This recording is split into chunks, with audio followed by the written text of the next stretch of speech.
This wouldn't be a proper G5 launch day, I wouldn't say, if we didn't do some sort of comparison to its predecessors.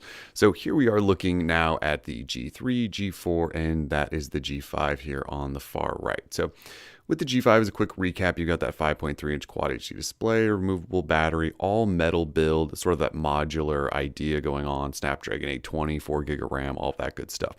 If we pull it next to the G4 here, you can see it's quite a different phone. So, the volume rocker is gone from the backside. You didn't have a fingerprint sensor on the G4, and you do now.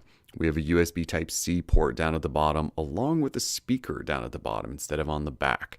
The headphone jack, you can see, is not there because it is up top on the G5. Obviously, one of the biggest changes, though, is going to be the camera setup. So you have a single shooter on the left in the G4. On the G5, you have a 16 megapixel shooter and an 8 megapixel wide angle lens. So you have two cameras there. And then again, there's that headphone jack up top.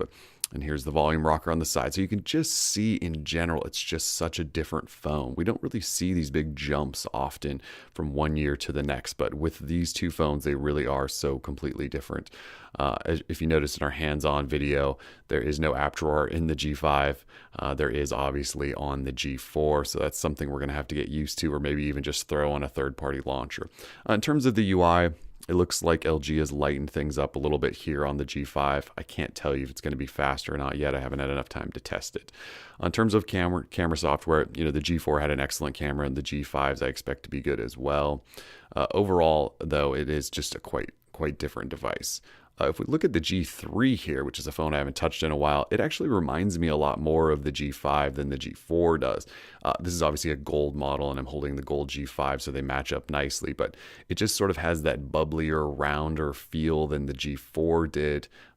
The software is not going to be all that much different, but it's odd that, in 2 years, these phones seem more similar to me, even though, it has like a dual camera setup and fingerprint sensor, than the G4 did to this. They're just completely different devices, but yet still so similar in the same way.